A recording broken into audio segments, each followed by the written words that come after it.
Today we're going to talk about emulation programs, the good, the bad, the ugly. This is really a part 2 to the previous video that I just did, and I'll post a link to that in the description.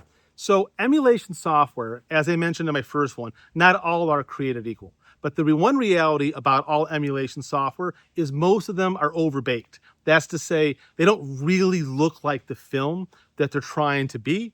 They're either too contrasty, too saturated, too big of grain. And unless you have a memory or working knowledge of what a particular film looks like, you should really think of an emulation more as a filter or as a style.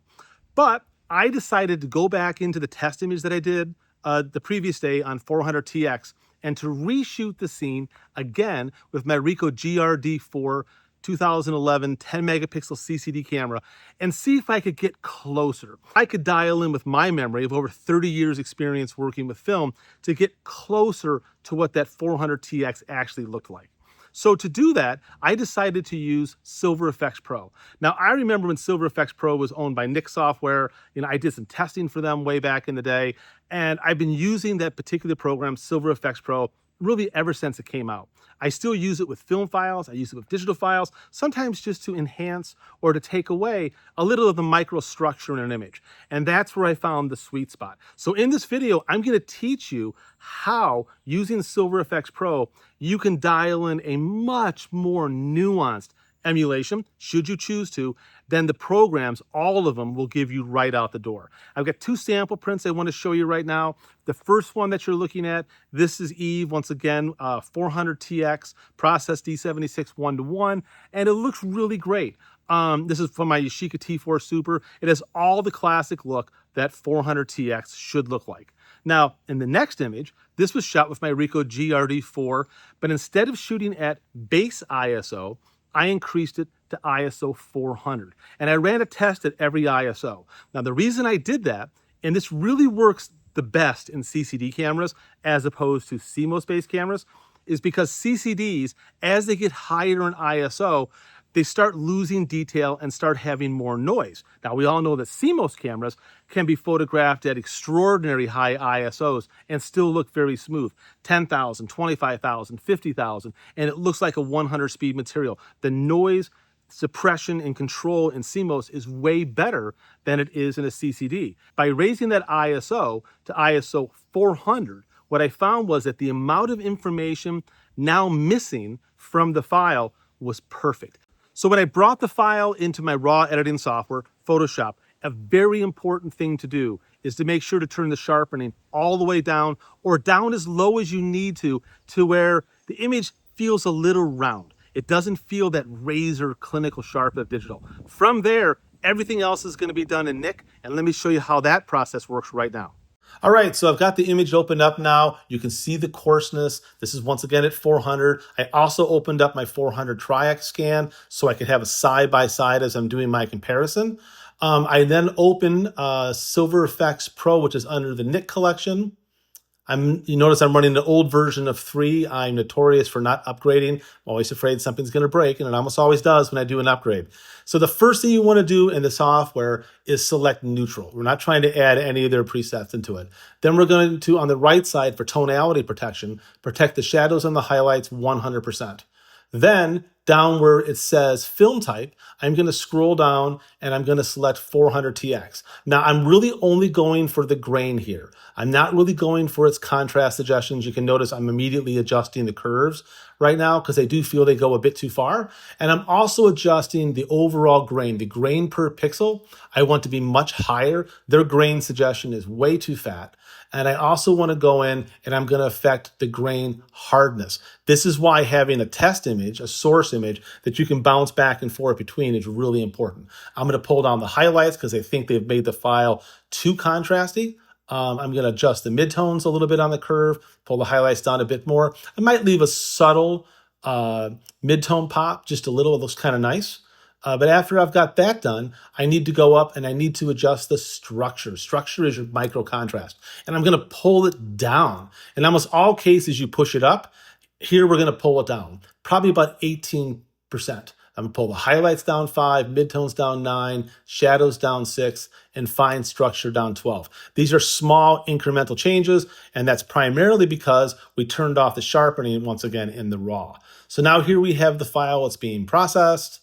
Bum, bum, bum. And it's going to look really good right off the bat. We're going to continue to make a few more adjustments to it though. All right, so I'm looking at the overall scene. The grain looks really good. Feels an awful lot like the grain that I'm seeing here in an actual 400TX scan. But now I need to go through, need to flatten the image. I don't like to work in layers. I'll do a video on why, but I don't like working in layers ever.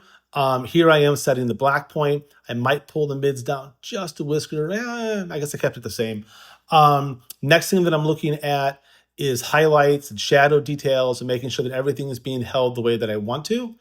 So I'm going to go in now and actually scale my image. Now, when I scale an image, what I like to do is for digital files like this from these small CCD cameras, I like to use bicubic smoother enlargement. Don't do the preserve detail or one of them, because all it does is over accentuate the grain that you've just added. It's really important. I like to use bicubic smoother. It feels the most film-like for me if that's what I'm trying to go for. Okay, then I've got my resolution set for the printer. I've got my file size set, and it's starting to look better now. I'm starting to see much more of that feel that I see on the original source scan that I'm comparing to. Yeah, you can see it's really getting there. It does need a little bit more contrast, so I'm going to bring that up just a little tiny bit. Add just a little bit of contrast. You can always take it away.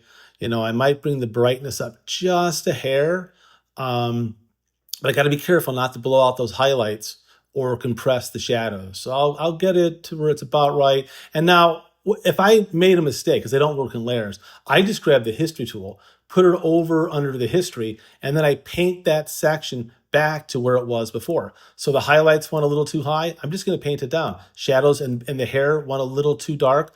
I'll just, paint it again. But the rest of the scene, the whole rest of the scene, benefits from that small adjustment of brightness contrast that I did. This is really much because I'm a classic darkroom guy, and you do the print, and you have to do another print. The idea of having all these multitude of layers open, to me, is just confusing. And I like to see something, do it. And if I don't like it, I hit edit undo, or I hit the history brush and fade it back. It's a very fast, very visual way to be able to work with the file, because what you see is what you're going to get.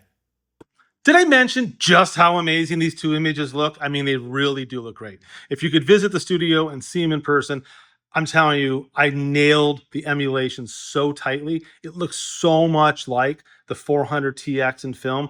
It's crazy. But then that got me thinking. We've been doing film emulations now for over 20 plus years. And at this point, film is here, film sales are strong, and film has its own unique, wonderful look. But so does modern digital. Modern digital has a look different from film, but a look and a character and a lot of strengths that I think in 2025, maybe it's time that we celebrate film for what film does, and we celebrate digital for what digital does. More on this right now in my conclusion. For more than 2 decades, digital photographers have chased the elusive goal of replicating the look of film. From plugins to presets to painstaking editing workflows, we've tried to coax analog soul from digital precision. But after years of exploring both mediums, most recently through tests comparing modern cameras like the M11P, the Ricoh GR3, to grainy 400TX, I'm starting to feel like maybe it's time to stop chasing. Maybe digital should just be digital. The problem as I see it is this. Today's digital files are just too good. They're packed with information, ultra sharp, and astonishingly clean. When we try to throw a grain overlay on top of that, it often feels like swimming against the current. The grain doesn't really integrate. It sits on top, more of a costume than a character. In many cases, it feels counterproductive. There was a time when everyone wanted the convenience of digital with the aesthetics of film. That made sense in the early 2000s when sensors were still finding their footing. But that ship has sailed. Digital now stands strong on its own. It excels at high resolution, incredible detail, impressive ISO performance, and immediacy. These are not flaws to be masked. They are strengths to be embraced. I know there are many photographers who use film emulations because they like the way it makes their images look. And if you're one of these people, great.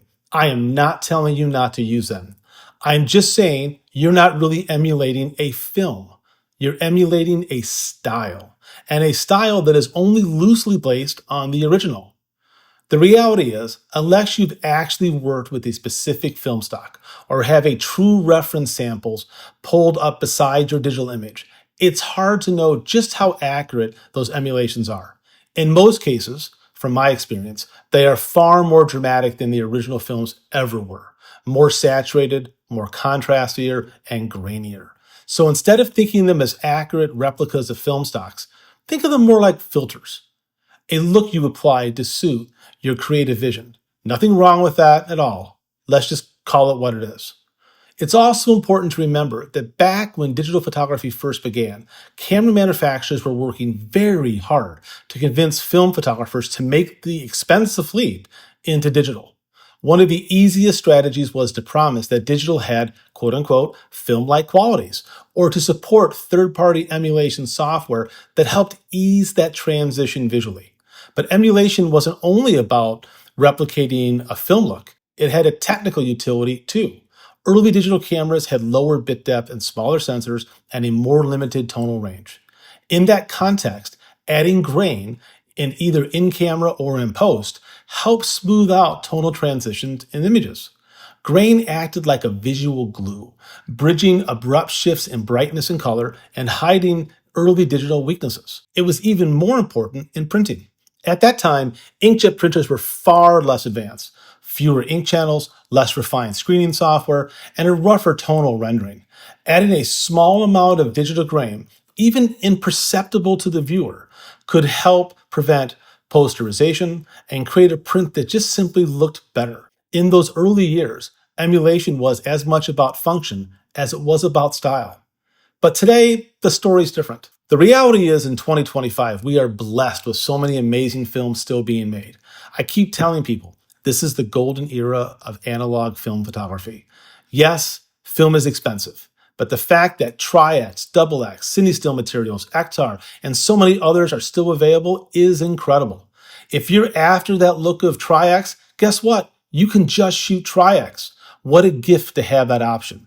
If you're curious about the look of a specific film stock, shoot it.